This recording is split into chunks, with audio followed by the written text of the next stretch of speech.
worked with the sound and some edits. I felt like it was kind of good. Wow, check you out. Man, got secondary production going on there. Yes. Oh no, did I lose him? Okay. Well, I don't have anything to talk about. Here, do I gonna show some books? Let's see, what books do we have sitting right here? Oh yeah, you guys have already seen these books. Oh, he's back. Okay. I don't know what the hell happened. Uh, What the hey? I tell you, I'll blame the new mouse on that one. Can't blame the old mouse. All right, oh, so you clicked the wrong X or something. I clicked the wrong fucking thing. Exit stage right. Even. All right, so let's let's get into what's good.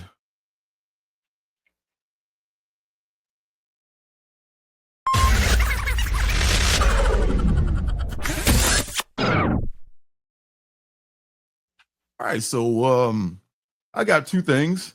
I'm gonna do one thing first, and then you do your big thing in the middle, and then I'll do my little thing at the end. How about that?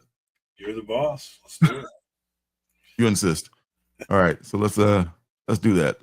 All right, the first thing I'm going to do here is a book that came out a few weeks ago called Eyrie, Eyrie, which is kind of like a play on words of. Make yourself big again. Well, it really won't matter, get I all mean, they big. can, when you show the book, they can see it better. Oh, I got a whole video coming though, so don't worry. Oh, okay, I got you. Got a whole thing. Trust me. And this it seems like it's the brainchild of this guy named Hoffman. His name Mike Hoffman. He goes by Mike Hoffman. Sometimes he goes by Mike Von Hoffman instead of Mike Hoffman, instead of Mike Von Hoffman. If I hope I got that right. And Mike Hoffman is an illustrator, and he is also a teacher. And this is from the interior of Eyrie #1, which is immortal tales of horror that salute the great mags of the past, but also they plow a new territory with imaginative and thought-provoking comics tales by famed fantasy and comics creator Mike Hoffman and his band of supremely talented artists and writers. And I have to mention too, he's really good at drawing butts. And you can see how he celebrates his butt worship in some of these scenes you may see here on the screen. Mike does most of the work in here. There are some other artists that also are chip in. Mike writes most of them, I should say. Jason Crawley, Crawley, Crawley, is also a writer. And another artist is Jason Paulos and Rock Baker. But most of the art, see like this zipatone butt right here, man. You're just like, okay, it's like, okay, was the focus of the frame, and then it's like porn made. This is supposed to be the maid right here, okay. But he's so really good at doing that old school kind of a cheesecakey. It's like cheesecakey, if you know what that means, without being pornographic or being overly sexualized. So that's one of the things that the early Warren magazines were really good at. Later, some of the earlier books were kind of overly violent, maybe, but the Warren books weren't. And it was more about this really beautiful line work and black and white artistry that those books are known for. And I mentioned also the butt thing, which is also a very important part. So they're just really good at that. But it's just enough. It's just like enough to be like, okay, this is like the appreciation of an art form rather than it's like a girly magazine or something, So that's I really give him a lot of credit for that. And it looks like he has an eBay store. I can share that real quick. Video file. Yeah, this one here. Let's see if we can play that one.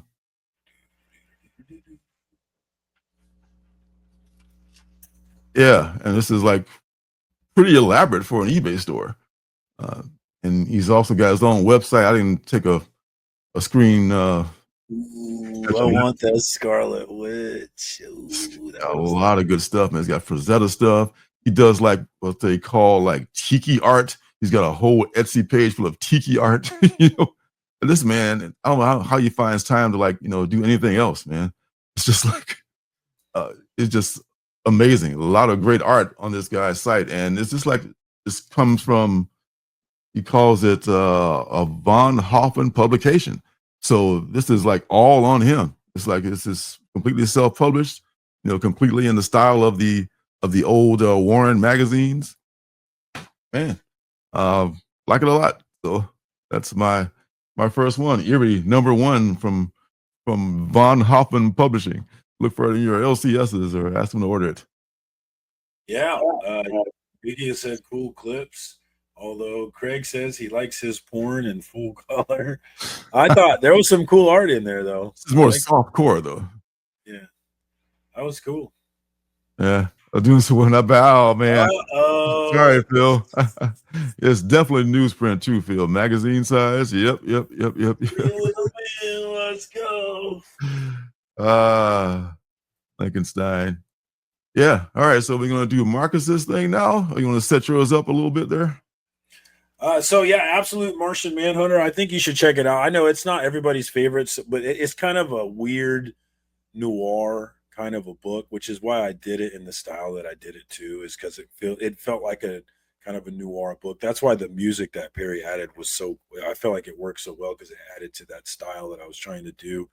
But I enjoyed the book. It's changed Absolute Martian Manhunter. Instead of one guy, he's actually a guy who gets into an accident and is saved by the Martian Manhunter, who's kind of occupying his mind along with him. So it's an interesting take on it, and if that interests you at all, you should check it out. Absolutely, looking fruitly. All right, without further ado, let's roll this baby. 1 second, you're haunting monsters in the dark. The next, the darkness hits back with 2 tons of steel and a siren scream. John Jones is thrown through a wall, his body broken, his connection to the Martian severed. He's alone, bleeding out, as 2 figures step from the wreckage of the ambulance that just tried to kill him. This is how the final night begins. Before the crash, there was silence. A coordinated attack on Middleton's power stations plunged the city into a total blackout. This wasn't just a loss of power. The Martian, the alien entity sharing John's mind, called it something else. Great darkness is spiritual darkness. It was a force that could obscure even its own alien vision, forcing them to drive blind through a city that was quickly forgetting its rules. Out on the streets, the worst parts of people were coming out to play. Looters moved in teams, but they weren't alone. Alongside them ran their shadows, eerie 2-dimensional doubles, helping them haul away TVs and game systems. But what do you do when your own dark side is standing right next to you, egging you on? In Middleton, some are drawn to the fire, dancing around burning barrels in a rediscovery of some old ecstatic religion. Others chase the light, masked gangs on scooters with neon stripes pursuing ambulances, their motives a blur of salvation and destruction. But for most, the threat was closer to home. John's wife, Bridget, wasn't returning his calls. She was never afraid of the dark, but this was different. She sat in silence, shotgun in hand, guarding their son. Elsewhere, the darkness was providing cover for a more insidious kind of violence. A man in a clown jacket steps towards a barking dog, his knife already out. Hours later, John stands over the scene, listening to the owner's heartbreaking sobs. "Had her since I was 7, the woman cries. "She was a good dog." This is the new reality, a city of mundane horrors. In a diner, a woman grinds glass into hamburger meat, her own shadow helping her mix in the poison. In a grocery store, a janitor injects a syringe into a package of Choco's cookies. John and the Martian are everywhere, trying to stop the bleeding. They kick in the diner door, shouting warnings. They intercept the poisoner at the grocery, sending the tainted cookies scattering across the sidewalk. But they can't be everywhere at once. And in a moment of tragic chance, Bridget and Tyler walk by that same sidewalk. Tyler, unseen by his mother, spots the dropped cookies and slips one into his jacket. A single poisoned snack now waiting in his pocket. Think about that. How many small moments, how many near misses decide our fate? For John, that moment was coming. The violence, the anger, the sadness of the city. It was all closing in. As he stands on a street corner, a light beams on him. The siren wails, and before he can move, the ambulance slams into him. His body crumples into the darkness. The Martian is knocked away, lost and swimming through the dingy basement of reality. And as John struggles to raise his head, his only thought is his family. He can see them in his mind's eye. Bridget on the couch, her hand reaching for the shotgun as a knock echoes at the door. Family, have to get back, he mumbles. Don't worry, a voice says. We'll get you back to your family. We'll fix you right up. The masked man steps forward and pulls a bone saw from his coat. I'm thinking total amputation. John gasps. Amputate? What from what? The man just shrugs. Well, whatever from whatever. He leans in close. Who we are in the dark when no one's watched me, he whispers. That's who we really are. That's the real us. While John is pinned, the Martian pushes through the darkness at the edge of reality. It's searching for the center, the nature of this attack. And then it sees it, a great being waiting in the void. A power that makes the white Martian feel like a cheap diversion. John, broken on the pavement, whispers its name. Darkseid is. The white Martian was just the smoke. We've just seen the fire. What is Darkseid's role in the end of this world? And with John down, who will protect his family from the evil knocking at their door? Let me know what you think is coming in the comments below. And if you need to see what happens next, smash that like button and subscribe so you don't miss the next chapter. We'll see you next time.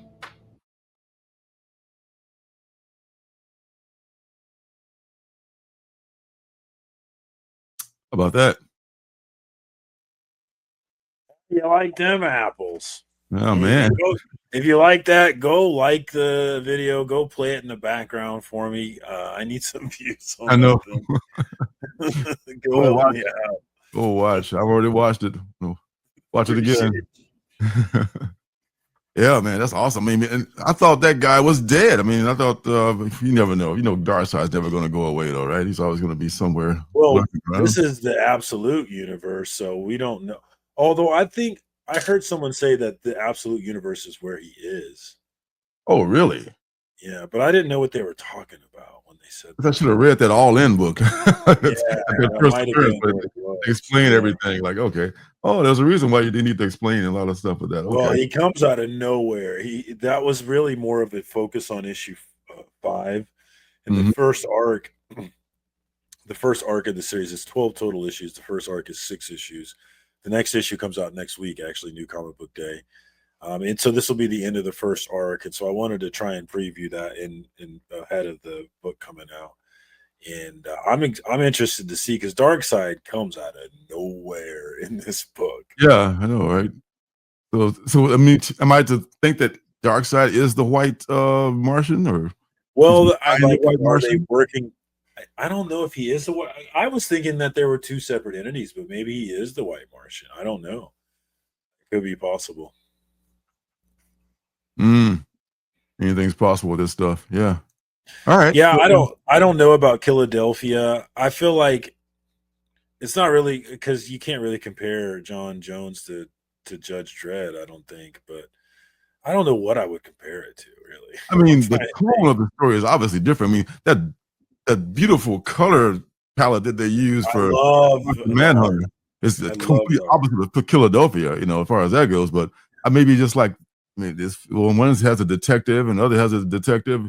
Okay, they're similar in that aspect, but the feel is completely different to me than Philadelphia, which I love. Sin City is a great one. Yeah, I love that too. City feels right. That feels like a good one to say. Yeah, it's Sin City, man. Frank Miller never left Sin City. Okay, so the last thing of the night is going to be called "Look Into My Eyes." This was like a couple of weeks ago. Just got it from I forget where I got it from, but I just got it and just read it. And this is by a writer and artist named Rubin. Um, Francesco Segalia does the what do you call it, the color art, and El Torres is the letterer. Now, this is that thing that I was talking about that had that tie-in with uh, the what do they call those scanner code thingies? The not the barcode, but there's so many of them. Huh? I'm blanking. QR code. Thank you. I know it's like second nature to all your kids, and you scan them wherever you see them in life. But I don't scan. I don't trust those things. I don't scan. me either. Me either. I mean, in fact, I have not scanned the ones in this book yet. But that's what. But they give Well, you like I'll scan. I'll trust it in that situation. You know, like some stores, restaurants. I've been to a restaurant where you the menu. Yeah, the menu is on the QR code. Yeah. So yeah, I'm going to do it. I just hadn't had time to do it yet. But I just they like what they put on TV, and it's like, here, scan this. Oh no, who are you? You know, if I know the source, it's a whole different story. Yeah, But anyway, go ahead. Yeah, I'm not doing that. Yeah. Thank you. Well, they really hope that you do, unfortunately. But anywho, Look Into My Eyes is very much into the social media kind of a thing. It says in this first issue of Look Into My Eyes, readers are introduced to Cravenwood, a seemingly quiet town hiding dark secrets. When Susie, a high school student, mysteriously vanishes, conspiracy-obsessed teen RJ Nguyen is determined to uncover the truth. But things in Cravenwood are far from normal.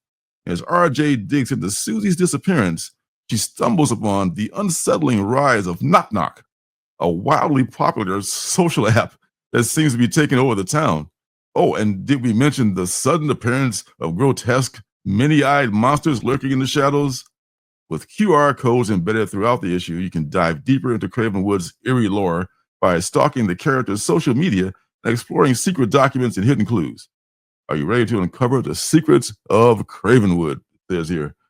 Well, the thing about it seems like Cravenwood is this place. It looks like it's in a valley on an island somewhere. It looks kind of small. So I don't know if they're stuck into their own world. They're part of the actual rest of the world. And this is just and Knock Knock extends past Cravenwood. I assume it does. I assume it's a worldwide app. But maybe just this entire town has become so obsessed with Knock Knock that this is a special case. But anywho, so RJ has got this. She had this zine, right? She's going down with the ship with the whole zine thing. Those of y'all that do zines can totally relate to that. And her friend is saying like, she should totally get a podcast because who the fuck reads zines? And she's like, I don't give a shit. I'm going to be doing my zine. And she was trying to give it away. She couldn't give it away in school. She's finally, fuck it, I will get the bloody podcast. And I will start putting here's the name of her stream. It's called the Twisted Tale. Oh, here it is right here. Yeah, she was uploading her podcast, and it is called, I don't remember what it is. The Twisted Eye. And so she uploads this podcast, and it goes, I guess, not viral, but people start to notice her. And there's not really a lot set as far as other than just the girl's missing, and RJ here is like doing her podcast trying to find this girl. That's pretty much the whole basis. But if you scan those QR codes, you will go and look into like the Twisted Eyes background. It's kind of like, remember when the other book that I love so much, No One, was out, and No One had a podcast, and No One had I think it had a website and all that stuff. It's kind of that same kind of a vein. You get more information from these websites after you scan the code. I don't think No One had a code though. It just had a website and a podcast. But it's a pretty cool idea. I like to see the what happens in issue number 2. That's just very cool that Rubin is doing all. How I feel about the artists who do everything. So they're doing like writing and drawing and inking, penciling, I should say, and inking, and just a colorist. So it meets all the criteria. So I'm going to give it another shot, and I did like it. Look Into My Eyes. Yeah, though I agree with Space Case. The art was cool looking. It reminds me of HBO's Watchmen that they did. They also had online website where you could go and get more information, see research files of characters and stuff. Which so if you were really into it, they gave you more content to go consume. I like this idea too. It kind of makes it like a video game. It reminds me of like a sandbox world where you're going in and snooping into people's lives in this video game. So I think it's a cool. I know a lot. I remember people complaining how about it, saying I don't want to read my books on the internet, but I thought it was an interesting concept. Yeah. What up there, Mojo? All right. So that is your what's good for this week, folks. Thanks for tuning in, and we'll see you next time. Hey, don't forget to subscribe and leave a thumbs up.